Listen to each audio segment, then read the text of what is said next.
The vault had already refused 4 people that week, and I had my hand on it before I remembered that. I wasn't trying to wake anything. I was trying to move it. The thing sat bolted into the spine of the Severance like a tumor the ship had grown around, a black cylinder taller than I was, ringed with characters none of our scanners could read, and it had been sitting in the way of my loader rail for 3 shifts running. Crew Chief Halvard had put his palm flat against it on day 1, the way you'd lean on a doorframe, and said something about claiming salvage rights out loud, like a joke, like a man marking territory. Nothing happened to him. Nothing happened to the 2 scavers from the Corrin outfit who tried it after, with more ceremony, hands raised, words rehearsed. Nothing happened to Beck, who just wanted to know if it was warm. I didn't raise my hands. I had a hauling strap in one fist and a headlamp throwing yellow across 200 years of dust, and I set my palm against the vault's surface the same way I'd set it against a stuck bulkhead door, flat, low, testing for give, already annoyed. The metal was warmer than the hold around it. That was the first wrong thing. The second wrong thing was the line of light that opened under my hand, thin as a hair, tracing the shape of my palm before spreading outward across the whole face of the cylinder in branching gold veins, like frost running backward. I pulled my hand back. The light didn't follow me. It kept spreading on its own, climbing the vault seams, finding old grooves I'd have sworn were just where marks, until the whole thing was lit from inside like a lantern somebody had finally bothered to fill. Halvard came around the loader stack at a dead run, already swearing, already reaching for me like he could pull me out of whatever this was. 2 of the Corrin scavers froze in the cargo doorway, the older one's mouth coming open, his partner's hand going flat over his own chest like he needed something to hold onto. The vault asked its question into the silence, and it asked it in our language, which was its own kind of wrong, because nothing on this ship had spoken our language in 900 years of trying. It said, "What do you do when the line fails and there is no one above you to ask?" I thought it was rhetorical. I answered it like it wasn't. "I fix what I can reach," I said, "and I flag what I can't, and I keep the rest of the line moving so the failure doesn't spread." It wasn't eloquent.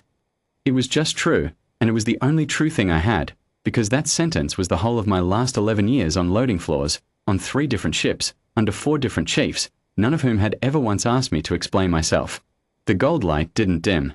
It brightened, and it pulled inward, gathering toward a seam at the vault's center that hadn't existed a breath earlier, and the seam split, and something within retracted with a sound like a held breath finally let go. Halvard had stopped reaching for me.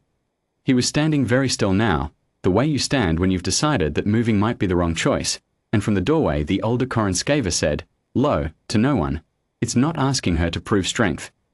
His partner didn't answer. He was just watching, hands still pressed to his chest, eyes too wide for the dim light to explain. The vault asked again, a second question riding on the first answer's heels, and this time I understood the shape of it before the words finished forming.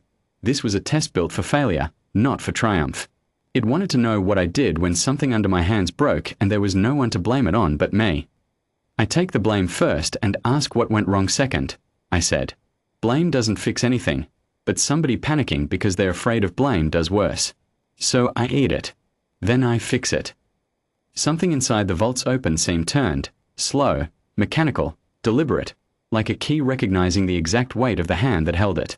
A second ring of light kindled deeper in, blue this time, threading up through the gold like a vein finding an older vein, and the whole hold filled with a hum that I felt in my back teeth before I heard it in my ears. Beck's voice came thin over the comm from 2 decks up, asking what in the hell was lighting up half the ship's power draw, and nobody answered him, because nobody in their hold could look away long enough to find words. The vault's third question came slower, almost careful, like it already suspected what I'd say and wanted to hear me say it anyway. It asked what I would do if the failure was mine alone, made by my own hand, with no one else to share the weight of it, and no way to undo it before the people relying on me found out. I'd lived that one. 2 years back, different ship, a coupling I'd misjudged that had vented 4 hours of breathable air into vacuum before anyone caught the gauge. Nobody died. It had been close enough that I still woke up some nights doing the math again. I'd tell them before they asked, I said. Every time. Even when it costs me the job. Especially then. The seam at the vault's heart opened the rest of the way, and the thing it had been guarding for 9 centuries rose into the gold-blue light on a stem no thicker than my wrist. Not a crown, not a weapon, not anything I had a name ready for. It looked, more than anything, like a tool. Worn at the grip. Built for a hand, not for a throne. The older Scaver took a step back into the doorway, both hands lifting now, not in surrender, in something closer to a posture I didn't have a word for either, the way you stand in front of something you didn't know still existed. His partner had gone entirely silent, jaw loose, watching the light climb the walls like he was trying to memorize it before it could be taken back. Halvard found his voice before I found mine. Myra. Just that. Like my name was a question he didn't know how to finish asking. The vault spoke once more, and this time it wasn't a question. Correct, it said. You are the successor. The hum dropped out of the air all at once, the way pressure drops when a door finally seals right, and the gold-blue light steadied into something low and patient, no longer searching, just waiting. The tool-shaped thing on its stem turned a slow quarter rotation, like it was orienting itself toward me, like it had been built to be picked up by exactly this kind of hand and had simply been waiting 900 years for the right one to walk past it carrying a hauling strap and 3 shifts of bad temper. I didn't reach for it yet. I made myself stand there a moment first, because some part of me understood, even before the vault told me plainly, that a thing offered this carefully wasn't a prize. Halvard understood it too. I watched it land on his face, watched the swearing instinct drain out of him and leave something quieter behind, something almost like relief, almost like grief, the two so close together I couldn't tell where one ended. The vault told me what successor meant, once I'd stood there long enough that it judged me ready to hear it without flinching. Not heir to a throne. Heir to a function, the maintenance and the judgment that came with a system built to fail safely, generation after generation, as long as someone stood at the post when it mattered and didn't run from what broke on their watch. 900 years of claimants had wanted to be crowned.